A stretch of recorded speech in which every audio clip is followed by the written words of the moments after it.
तो हम अपनी डिस्कशन क्लास स्टार्ट करते हैं और सबसे पहले हम डिस्कस करेंगे सीपीपी नंबर 15।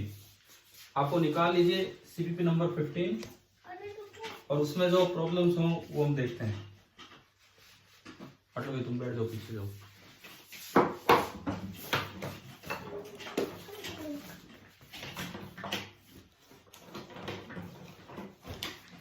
भाई क्वेश्चन नंबर 1 में बताओ, कोई डाउट है फर्स्ट में?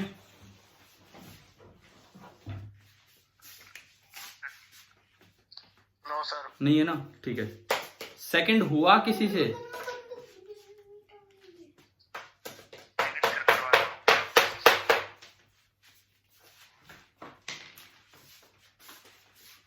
सेकंड हुआ भाई?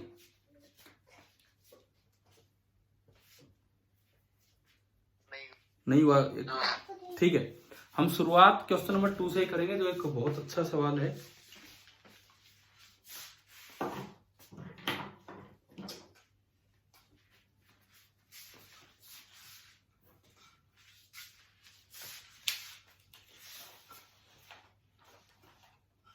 देखिए, ये इसमें कहता है कि भाई एक 3 अलग अलग लेंथ्स की कोई ट्रायंगल है। आपको 3 डिफरेंट लेंथ्स की कोई ट्रायंगल दी गई है।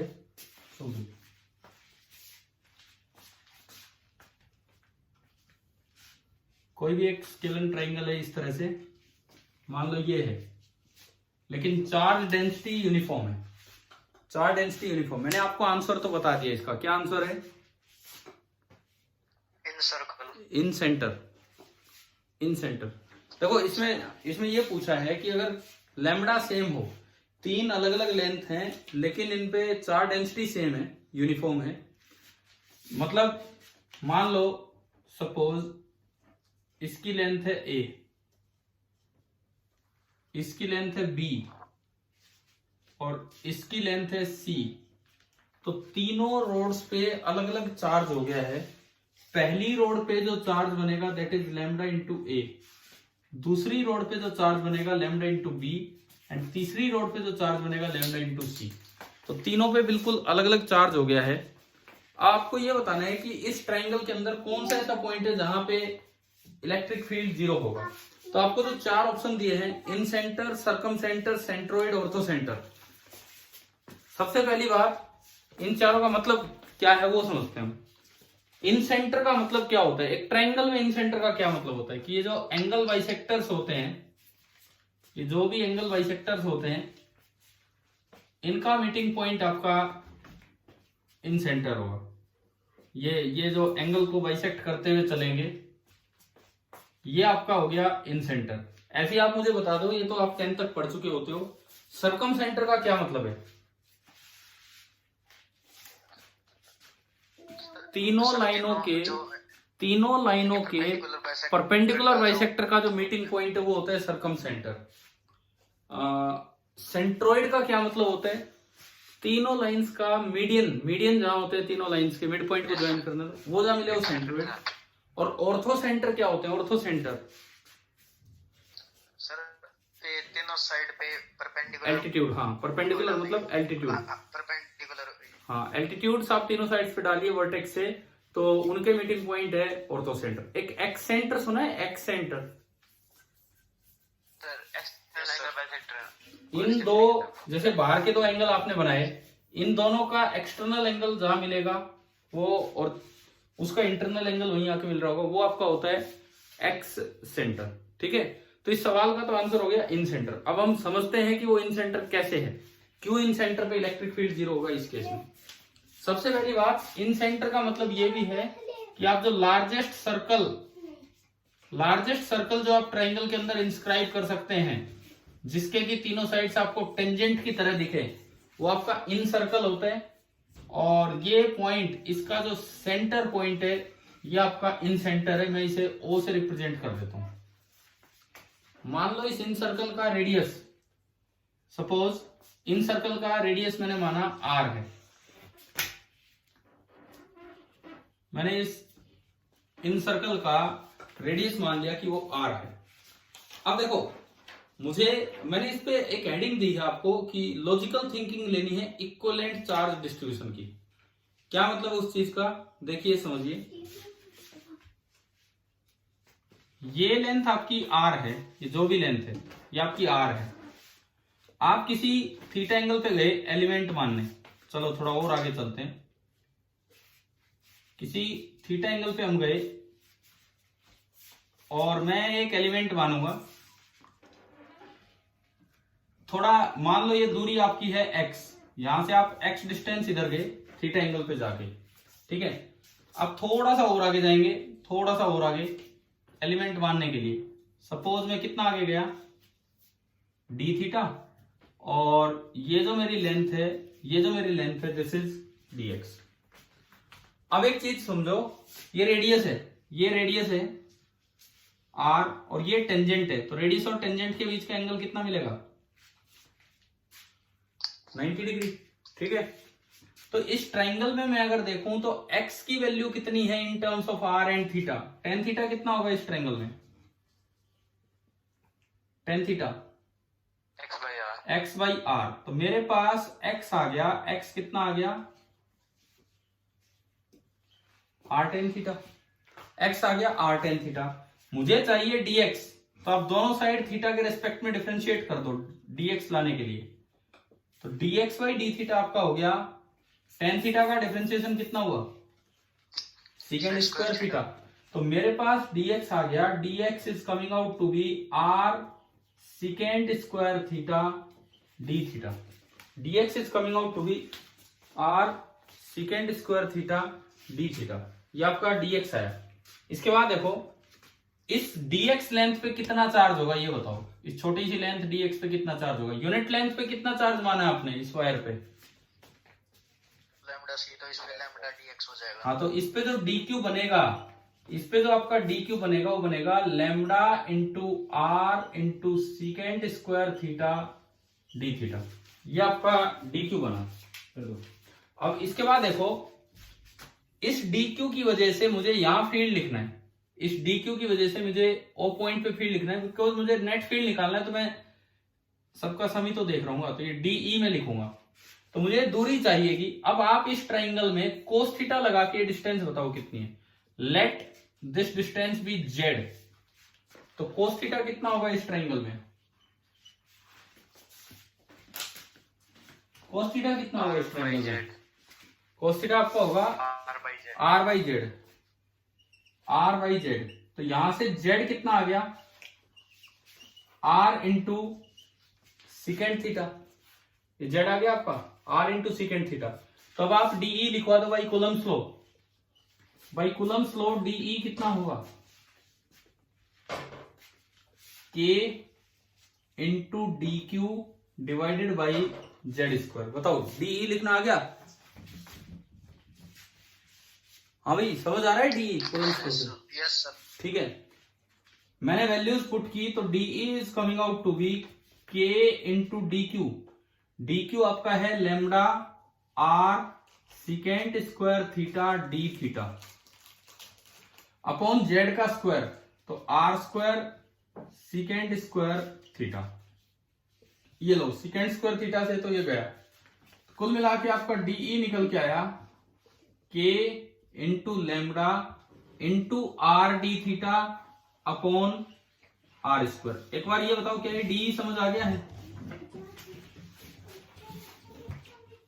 हाँ जी डी तक समझ आया ये, ठीक है। अब देखो, अब आपकी हेडिंग मैंने इसमें दी थी कि use of logical thinking to find the equivalent charge distribution. ये इसको अगर मैं समेट के आर दूरी पे रख लूं तो दिस इज इक्वलेंट टू कि जैसे आपने इतना चार्ज आर दूरी पे रखा है तो वो भी तो यही फील्ड फैलाएगा। भाई फिलहाल तो ये दूरी ज्यादा है, ये डिस्टेंस तो आर से ज्यादा है, जेड है, Z is greater than R. आपका ये जो है ना, ये हमें बता रहा है कि Z is greater than R, लेकिन इसके द्वारा फैलाया गया फील्ड उतना ही है जैसे आपने इस चार्ज को आर डिस्टेंस दूर रख दिया, वो भी इतना ही फील्ड फैलाएगा। ये समझ आ रहा है ये मैं क्या बता रहा हूं। इस dq चार्ज ने z डिस्टेंस दूरी पे जितना फील्ड फैलाया उतना ही फील्ड ये वाला चार्ज फैला देगा r डिस्टेंस दूर, क्योंकि इसको मैं dq डैश बोलूं तो this is equal to d बराबर k into dq dash upon r square, ठीक है। अब देखो, अब सुनो, ये अगर मैं इस सर्कम सर्कल को मान लूं कि जैसे एक सर्कम सर्कल बोल गया, सॉरी, इन सर्कल, मान लो मैंने अपनी तरफ से एक एज्यूम्पशन ली कि this is a in circle of uniform charge density lambda. This is an in circle of uniform charge density lambda. मान लो this is in circle of uniform charge density lambda. अगर ये लैम्डा चार्ज डेंसिटी का इन circle है, ये length कितनी है? ये लेंथ, इस इन सर्कल का रेडियस कितना है? इस इन सर्कल का रेडियस r है, ये एंगल d थीटा है, तो ये लेंथ कितनी बची? r d थीटा बची. और मैंने अगर माना कि इस इन सर्कल पे चार्ज डेंसिटी लैम्डा है, तो इस लेंथ पे चार्ज कितना हो गया? Lambda into R D theta, है ना. और ये कितनी दूर है? कितनी दूर है ये सेंटर से? जेड तो यार ये है, जेड तो इतना बड़ा है यहां तक. मैं कह रहा हूं ये पॉइंट कितनी दूर है सेंटर से? ये पॉइंट आर, ये पॉइंट जो है, ये पॉइंट आपका आर डिस्टेंस दूर है. तो अगर मैं इसको एक मान लूं कि जैसे चार्ज है लैम्डा डेंसिटी का, तो इतनी सी लेंथ पे जो चार्ज बनेगा वो lambda into R D theta बनेगा, और उसकी दूरी आर है, तो वो कितना फील्ड फैला रहा होगा यहाँ? क्या इतना ही फैला देगा कि नहीं? बताओ, क्या सेम चीज आ गई? मतलब इतने चार्ज ने यहां जो फील्ड फैलाया, दैट इज इक्वलेंट टू कि उसकी बजाय आप ये वाला चार्ज यहां रख दीजिए जो इस सर्कम सर्कल पे बन रहा है, लैम्डा आर डी थीटा, और उसको आर दूरी पर रख दीजिए. क्या ये समझ आ गया कि नहीं? बताओ. ठीक है. इसका मतलब हर जगह का आप चार्ज समेट के ले आओ. किसी भी जगह का आप चार्ज समेटोगे, किसी भी जगह का चार्ज, कहीं भी आप चले जाओ, ये पार्ट है, ये पार्ट है, यहाँ जितना चार्ज है सारा समेट के इन सर्कल पे डाल दो. ये पार्ट है, ये पार्ट है, जहां जितना चार्ज है सारा समेट के इन सर्कल पे बैठा दो. और यानी कि this triangle is equivalent to centre पे, इन सेंटर पे फील्ड निकालने के लिए, इन सेंटर पे फील्ड निकालने के लिए this triangle is equivalent to कि जैसे आपने सारा चार्ज समेट के कहां रख दिया है? इसके इन सर्कल पे. तो for calculating the field at incentre, for calculating the field at incentre, this is equivalent to कि जैसे आपने एक सारा का सारा चार्ज समेट के, जितना ये चार्ज था, और एक यूनिफॉर्म सर्कल बना दिया, यूनिफॉर्म रिंग बना दी, जिसकी लैम्डा डेंसिटी है और जिसका सेंटर है इन सेंटर, जिसका सेंटर है इन सेंटर. और आप ये बताओ, यूनिफॉर्म सर्कुलर रिंग के सेंटर पे फील्ड कितना होता था? 0. यानी कि इस सर्कल के सेंटर पे फील्ड 0 होगा, और इस सर्कल का सेंटर इन सेंटर है, यानी कि इस ट्राइंगल की वजह से इन सेंटर पे जो फील्ड होगा वो 0 होगा. अब आप ये बताओ, समझ आया है कि नहीं आया?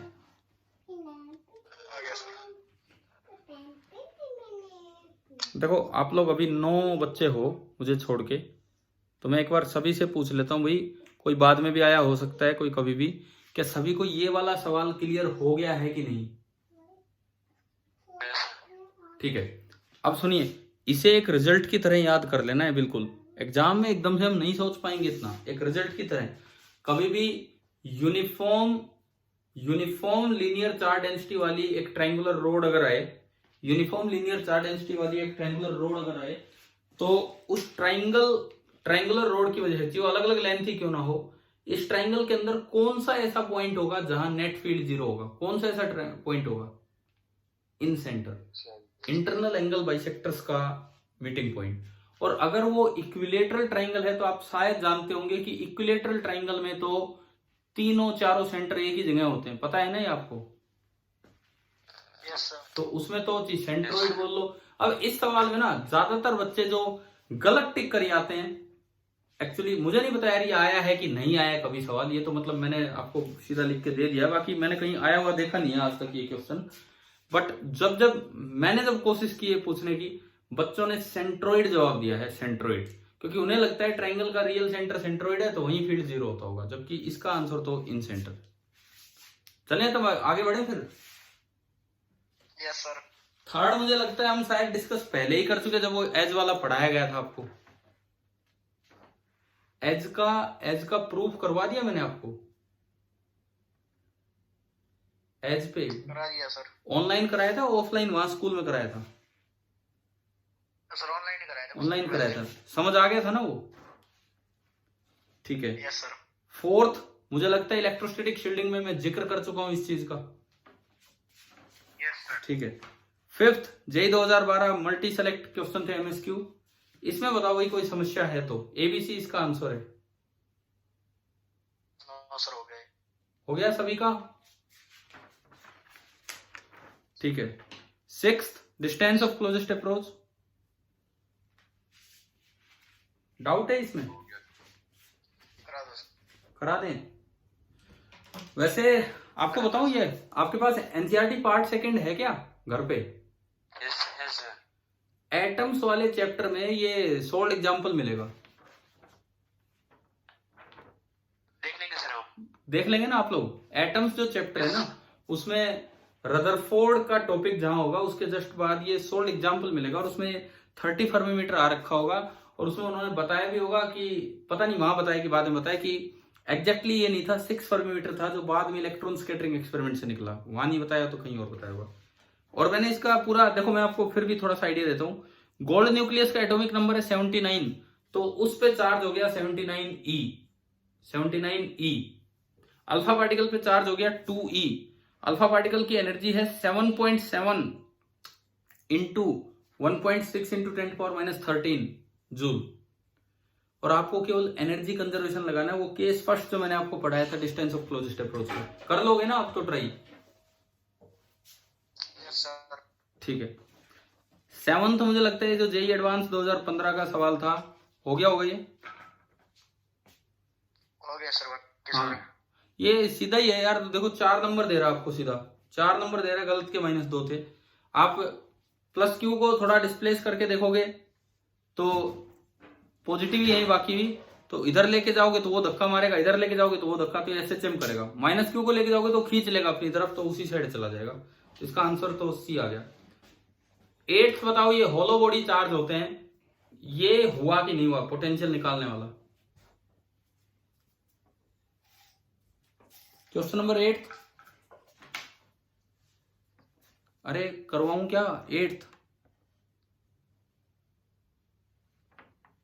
कहाँ? सर हो तो गया था, लेकिन ये बताओ कि इसमें प्लस करना था माइनस, वो दोनों करके देखा था। ना मैं एक बार बता देता हूँ आपको, होलो बॉडी चार्जेस का पोटेंशियल कैसे निकालते हैं, और फिर जब गॉसलो वाले चैप्टर में चलेंगे वहां फील्ड निकालना भी सीखेंगे होलो बॉडी चार्जेस का। एक बार देख लीजिए।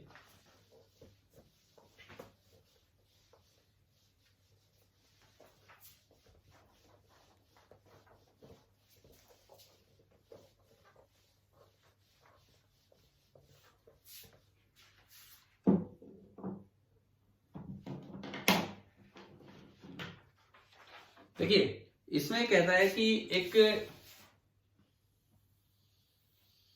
पूरा एक बड़ा गोला है, स्फीयर है, और उसमें उसका सेंटर सपोज ये है सी, उसके अंदर ये पार्ट कट है, ये खाली है, कैविटी है इसके अंदर, ये खाली जगह है, और कैविटी का रेडियस तो अपने आप r/2 हो गया, क्योंकि कैविटी का डायमीटर r है, तो कैविटी का रेडियस r/2 हो गया। ठीक है। अब ये कहता है कि जो बचा हुआ पार्ट है, ये सॉलिड पार्ट जो है, इसमें चार्ज डेंसिटी है रो, चार्ज डेंसिटी है रो।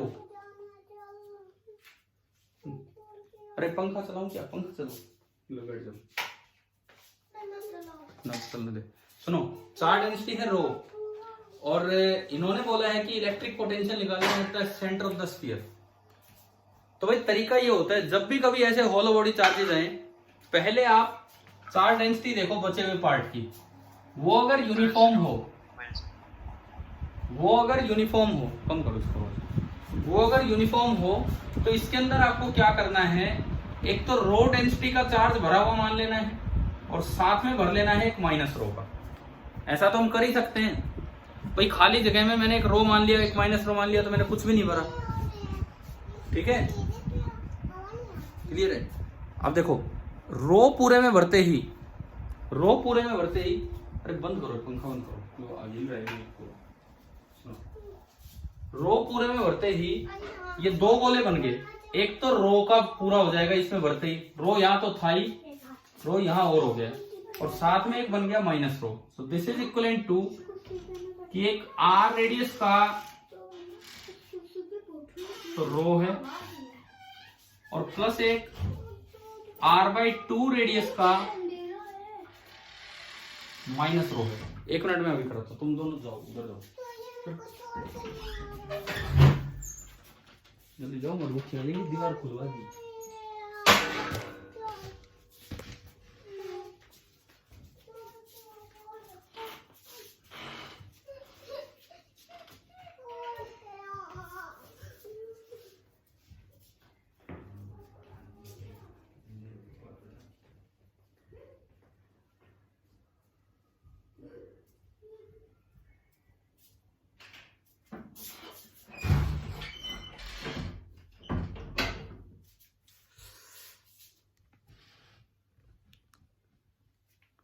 देखो, ये खाली कैविटी जब भी आती है, चाहे इलेक्ट्रिक फील्ड निकालना हो जो गॉस थ्योरम के बाद हम सीखेंगे वहां, और चाहे पोटेंशियल निकालना हो, आप उस खाली जगह में जो बची हुई जगह की डेंसिटी है उस डेंसिटी का मटेरियल भर दीजिए चार्ज का, और उतना ही नेगेटिव का। तो इससे क्या होगा, एक तो पूरे में रो बना और एक क्या बना आपका माइनस रो का छोटा गोला। पहले बताओ यहां तक बात आ गई है समझ? ठीक है। अब ये पूरे सॉलिड स्फीयर हैं, सॉलिड स्फीयर हैं, पूरे में भरा हुआ है ये मटेरियल। तो ये आपका सेंटर पॉइंट है सी। पोटेंशियल एक स्केलर क्वांटिटी है, तो दोनों की वजह से सी पे पोटेंशियल लिख दो। अच्छा, ये मैंने गलत दिखा दिया, इसके लिए सी पॉइंट, इसके लिए सी पॉइंट यहां है सरफेस पे। हाँ जी, समझ आ रहा है ना? जो माइनस रो का ये ब्लैक वाला पार्ट बचेगा उसके लिए सी पॉइंट सरफेस पे है, और जो पूरा ये और ये जुड़ के रो बनेगा उसके लिए सी पॉइंट सेंटर पे है। ठीक है। अब आपको याद होगा एक सॉलिड स्फीयर के सरफेस पे तो पोटेंशियल होता था k/r, लेकिन सेंटर पे पोटेंशियल होता था 3/2 k/r। याद है? बताओ, सॉलिड स्फीयर के सेंटर पे पोटेंशियल 3/2 टाइम्स होता था सरफेस से। याद है क्या? Yes sir. ठीक है। दोनों का अलग अलग चार्ज है। मैं अगर इसका चार्ज लिखूं Q1 तो रो इंटू 4/3 पाई r क्यूब, इसका चार्ज तो ये है। और अगर मैं इसका चार्ज लिखूं Q2 तो माइनस रो इंटू 4/3 पाई r/2 का होल क्यूब। ये आपके चार्ज बने। मतलब ये कि अगर मैं इसको Q कहता हूं तो ये आपका चार्ज आ रहा है -Q/2 का क्यूब 8। चलो, ये दो चार्ज आपकी समझ आ गए क्या क्या है? ठीक है। अब देखिए potential at point C, potential at point C पहले की वजह से तो होगा 3/2 k Q1 अपॉन उसका रेडियस r, प्लस दूसरे की वजह से वो पॉइंट सरफेस पे है तो k इंटू Q2 अपॉन उसका रेडियस, और उसका रेडियस कितना होगा r/2।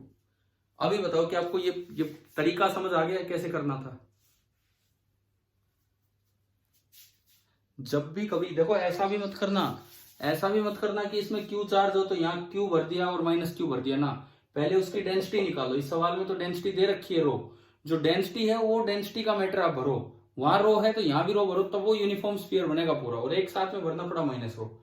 चलो, फिजिक्स तो होगी यहां तक की, अब तो केवल इसमें थोड़ा सा मैनिपुलेशन है। बताओ यहां तक आया कि नहीं आया समझ? आ गया। अब तो देखो केवल इसमें वैल्यूज रखनी है। 3/2 k, Q1 मैंने माना है Q, और Q2 आपका है -Q/8, तो ये -Q/8 और उसका रेडियस है r/2, तो ये 2 से गया 4, ये 4 हो गया, यहां पे 4 आ गया। इसका अगर आप एलसीएम लेते हो तो 4r, और ये 6kq - kq, this is 5kq/4r। और q आपने किसको बोला है? ये q यहां रख दीजिए, तो 5/4r, k आपका 1/4 pi epsilon naught q rho into 4/3 pi r cube. ये k 5 हो गया, 5/4 हो गया नहीं सारा, और डिवाइड बाई एक r और है, ठीक है, ये आपका आया। अब आप देख लीजिए इसमें क्या क्या कट रहा है। 4 पाई से 4 पाई गया, एक रोज एक आर से एक आर गया, आ जाएगा answer.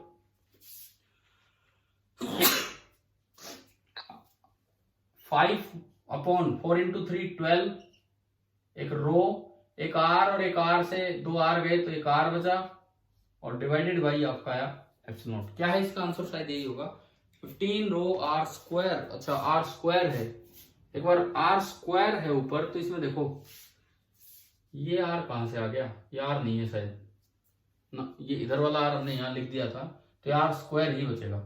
5/12 row are square upon epsilon. क्या ये क्वेश्चन क्लियर हुआ?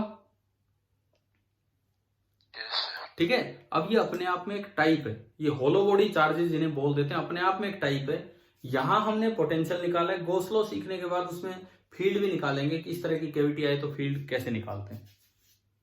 ठीक है ना, ये ऐसी ऐसी चीजें अपने नोट्स में प्रॉपरली ऐड कर दिया करो, कहां पे क्या है क्या नहीं। आता है आखिरी सवाल, ये बताने के लिए था कि जो सेंटर ऑफ चार्ज है, सेंटर ऑफ चार्ज मैंने आपको निकालना सिखाया था, डाइपोल मोमेंट के समय पे निकालना सिखाया था। क्या आप कहीं भी कूलम्स लॉ लगाने के लिए सारे चार्ज को समेट के सेंटर पे रख सकते हैं कि नहीं? नहीं, वो केवल कब होता है, जब शेप कैसी हो, स्फेरिकल। ठीक है। अब इस सवाल में जो दिया गया है आपको, एक लीनियर चार्ज दे दिया, इस क्वेश्चन में एक लीनियर चार्ज दे दिया, देखते हैं। तो ये हो गया कि करवाऊं, बताओ 9th? हाँ भाई हो गया सर। सभी का हो गया, किसी को डाउट है? कोई और भी बोले। वो जैसे ग्रेविटेशन में वो एस्केप वेलोसिटी होती है ना, हाँ इसमें भी ऐसा कुछ होता है, मतलब हाँ बिल्कुल निकाल सकते हैं। आपको मैंने एनर्जी कंजर्वेशन के वो सवाल करवाए हैं कि एक चार्ज को फेंका है, सेंटर पे पहुंचेगा तो कितनी स्पीड गेन कर लेगा। एस्केप वेलोसिटी का क्वेश्चन बिल्कुल वैसा ही होता है। कोई सॉलिड स्फीयर आपको दे दिया या होलो स्फीयर दे दिया, उसके सेंटर से आप प्रोजेक्ट कर दो एक पार्टिकल को, वो एस्केप स्पीड पूछे, एट द हाईएस्ट पॉइंट मतलब जो एस्केप कर जाए वहां उसकी काइनेटिक एनर्जी भी जीरो कर दो और पोटेंशियल एनर्जी भी जीरो कर दो। Initial kinetic energy half into M into V escape का स्क्वायर, और इनिशियल पोटेंशियल एनर्जी के जो भी पोटेंशियल होगा सेल की वजह से वहां इंटू उसका चार्ज। तो वही है, सेम चीज है। कर लोगे ये भी? कर लोगे? करके दिखाऊं यहाँ पे, बिल्कुल एनर्जी कंजर्वेशन हो जाएगा। ठीक है, एक डाउट है। हाँ बताओ। अर्थ है सर, उसमें r/2 रेडियस का एक वेल डिप कर दिया, हाँ उसमें से एक पार्टिकल प्रोजेक्ट किया ऊपर। क्या उसमें से एक पार्टिकल ऊपर प्रोजेक्ट किया? ठीक है, तो स्पीड क्या चाहिए कि वो अर्थ से बाहर निकल जाए, मतलब एस्केप कर जाए अर्थ के एटमॉस्फेयर से। yes. तो वो सवाल आप चार्ज में लो ना, उसको अर्थ पे छोड़ो। बात देखिए, हम चार्ज में लेते हैं, फिर यहीं पे अपना कवर करते हैं। देखिए इनका सवाल ये है, आप सभी के लिए मैं बता देता हूं। इनका क्वेश्चन ये है कि जैसे एक अर्थ की जगह एक सॉलिड स्फेरिकल चार्ज बॉडी ले ली, सॉलिड स्फेरिकल चार्ज बॉडी, इसका रेडियस है r, इसके अंदर एक वेल डिप कर दिया आपने, कितनी हाइट तक? ये कह रहे हैं r/2 तक। यहां पे एक नेगेटिव चार्ज लिया जिसका मास m है और चार्ज -q, क्योंकि पॉजिटिव होगा जब तो अपने आप ही भाग जाएगा, पॉजिटिव नहीं नेगेटिव लेना है। और इसको कितनी स्पीड से मैं फेंकूं, इसकी इनिशियल वेलोसिटी क्या दूं कि ये अर्थ के फील्ड को ही क्रॉस कर जाए, हमारे काबू में ही ना आए, अर्थ के फील्ड को ही क्रॉस कर जाए। यही आपका सवाल, ठीक है सर? हाँ चार्ज पार्टिकल होते हैं, ये भी ग्रेविटेशनल फोर्स से अट्रैक्ट करते हैं। नेग्लेजिबल ग्रेविटेशनल फोर्स आपको फर्स्ट चैप्टर में बताया था, 10⁻39 तक का रेशियो आ जाता है। तो चार्ज पार्टिकल्स का मास तो होता ही है, बिना मास के तो चार्ज होते ही नहीं है। तो आपस का म्यूचुअल ग्रेविटेशनल इंटरेक्शन जब तक क्वेश्चन में ना मेंशन किया हो हम कंसीडर नहीं करते हैं, क्योंकि उनका इलेक्ट्रोस्टैटिक फोर्स बहुत ज्यादा होता है। ठीक है, अब सुनो, इसको प्रोजेक्ट किया है और पूछा है कि कितनी स्पीड से फेंकूं कि एस्केप कर जाए। भाई अगर एस्केप करेगा तो बाहर पोटेंशियल एनर्जी कितनी हो जानी है? जीरो। अगर ये एस्केप करेगा तो बाहर जो पोटेंशियल एनर्जी होनी है दैट इज जीरो। और जस्ट एस्केप स्पीड का मतलब होता है मिनिमम वेलोसिटी कितनी, तो बाहर काइनेटिक एनर्जी भी कितनी होगी, 0। अब देखो इनिशियल, ये तो फाइनल होगी, ये तो फाइनल होगी, एनर्जी कंजर्वेशन लगना है केवल। इनिशियल काइनेटिक एनर्जी आपकी सीधी है half into M into U square, U is the escape speed. और इनिशियल पोटेंशियल एनर्जी होगी इसका चार्ज मतलब माइनस क्यू इंटू इस जगह का पोटेंशियल ड्यू टू स्फीयर। और एक स्फीयर के अंदर पोटेंशियल लिखना मैंने बताया था, सेंटर से पॉइंट कितनी दूर है, सेंटर से पॉइंट r/2। v इन आपको करवाया था, डेराइव भी करवाया था, क्या था बताओ, k q by R cube into 3r² minus r², कुछ ऐसा फॉर्मूला आया था, k क्यू बाई 2r²। हाँ हाँ हाँ ठीक है, ये करवाया था ना आपको ये फॉर्मूला। Yes sir. तो इसके लिए r है r/2, ये r यहां रखो r/2, ये v निकालो, ये इस पे चार्ज है q इस पूरे पे, ये v निकल के यहां पुट होगा, माइनस q से मल्टीप्लाई होगा, इन दोनों का सम बराबर 0, और वहां से आपकी ये एस्केप स्पीड आ जाएगी। क्लियर हुआ?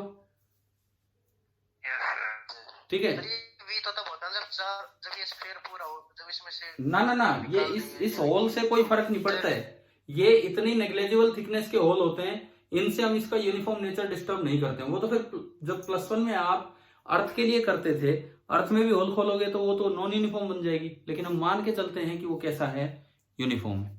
इतनी तो हमारी अप्रोक्सीमेशन रहती है इस समय 12th क्लास लेवल पे। माइनस क्यू इसलिए लिया, अगर ये पॉजिटिव चार्ज होगा तो आपको एस्केप करवाने की जरूरत नहीं, आपको रोकने की जरूरत पड़ेगी। आप छोड़ दो, अपने आप ही पॉजिटिव को रिपेल करेगा, करता रहेगा और उसको छोड़ आएगा इन्फिनिटी पे।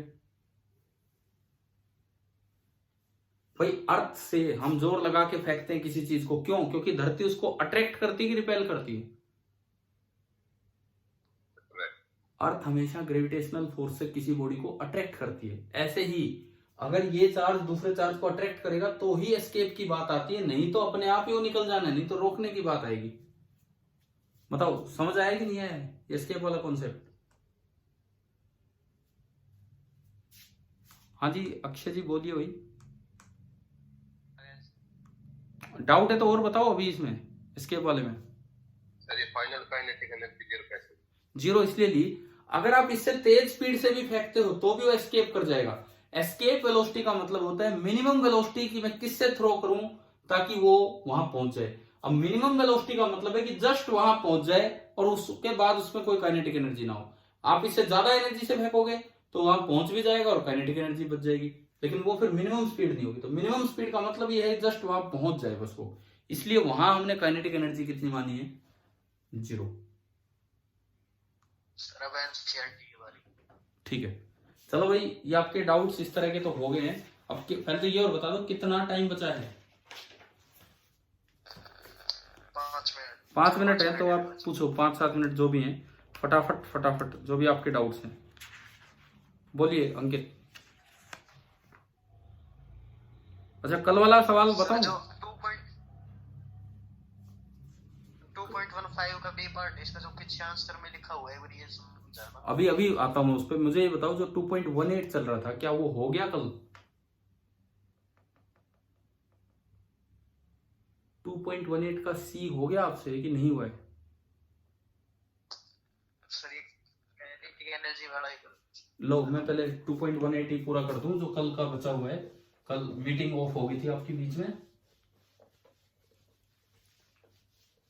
देखिए आपने ये निकाल लिया था कि ये H एटम है 0.53 एंगस्ट्रॉम सेपरेशन पे, एक हमने अपनी तरफ से सेपरेशन माना 1.06 एंगस्ट्रॉम और एक इनफाइनाइट सेपरेशन। जब आप इंफिनिटी पे पोटेंशियल एनर्जी 0 मानते हैं तो यहां पोटेंशियल एनर्जी निकल के आई थी -27.2 इलेक्ट्रॉन वोल्ट, और यहां निकलेगी उसकी आधी क्योंकि डिस्टेंस डबल है, -13.6 इलेक्ट्रॉन वोल्ट। अगर आप यहां पोटेंशियल एनर्जी 0 मानते हैं तो आपका पोटेंशियल एनर्जी का फॉर्मूला वैलिड होता है KQ1Q2/R। ठीक है, क्वेश्चन में दिया था कि जब आप यहां पोटेंशियल एनर्जी 0 मानते हैं तब H एटम की जो पोटेंशियल एनर्जी आएगी। काइनेटिक एनर्जी का मैग्नीट्यूड उसके मैग्नीट्यूड से आधा है, तो काइनेटिक एनर्जी का मैग्नीट्यूड था प्लस 13.6 इलेक्ट्रॉन वोल्ट।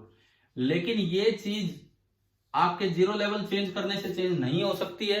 हर वक्त यूं नहीं कि कुछ भी पोटेंशियल एनर्जी आ जाए उसका आधा करना है, वो तो बाई चांस ऐसा है कि जब आप पोटेंशियल एनर्जी जीरो यहां मानते हो तब यहां जो वैल्यू आती है वो इससे डबल है, बाई चांस।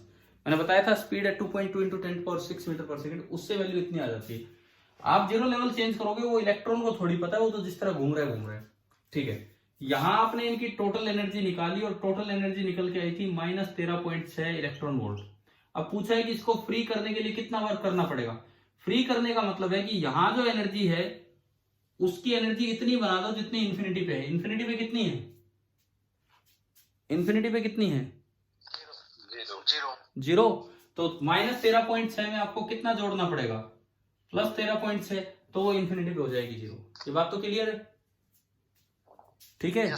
इसके बाद सुनो, आपको अगले पार्ट में बोला गया कि जीरो लेवल यहां ले आओ। अब मैंने एक दिन आपको क्लास में समझाया था, जीरो लेवल यहां लाने का तरीका होता है कि इसकी जो एनर्जी आई है यहां जीरो मान के, इसकी जो एनर्जी आई है और इसकी जो एनर्जी आई है, अब देखो मैं इनको हटा के लिखता हूं। अगर आपको जीरो लेवल यहां लाना है तो इसमें 13.6 ऐड कर दो, इसमें ही नहीं सब में 13.6 ऐड कर दो, सब में 13.6 ऐड कर दो। सिखाया था एक दिन ये जीरो लेवल चेंज करना। Yes sir. तो यहां पोटेंशियल एनर्जी होगी जीरो, यहां पोटेंशियल एनर्जी कितनी है 13.6 और यहां पोटेंशियल एनर्जी होगी -13.6 इलेक्ट्रॉन वोल्ट। अब मैं खाली इस पे फोकस करूं, टाइम हो गया सर। कोई नहीं, एक minute. Kinetic energy 13.6 electron volt ही है। टोटल एनर्जी कितनी होगी यहाँ? तो काइनेटिक तो जो थी वो थी, टोटल कितनी होगी? जीरो। अगर मुझे इनफाइनाइट सेपरेशन पे ले जाना है तो कितनी एनर्जी चाहिए अब इस नए संदर्भ में? 13.6। तो जीरो में मैं कितना ऐड करूं? +13.6। तो क्या वर्क चेंज हुआ है?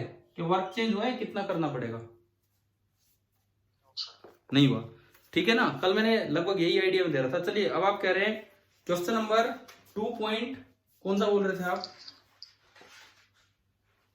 2.15 कब? इसका जो पीछे आंसर लिखा हुआ। अच्छा ठीक है, मैं जल्दी पढ़ता हूँ।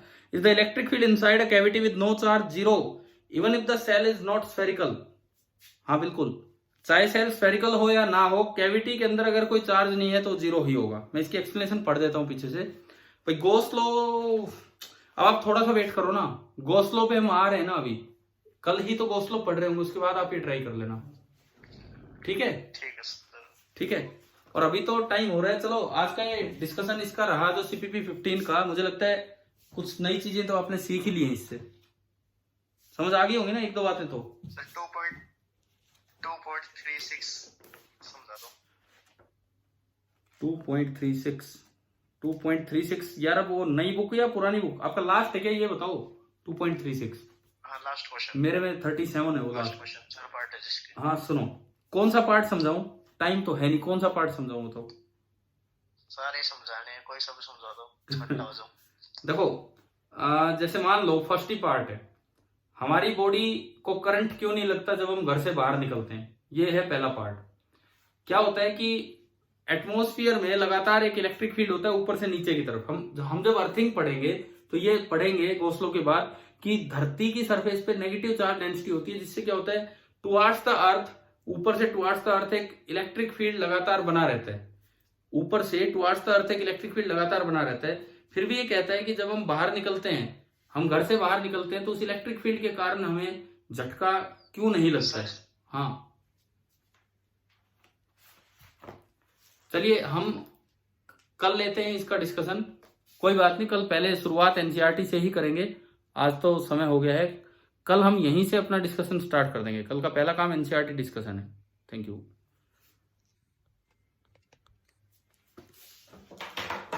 ठीक है, आप लोग करते रहें।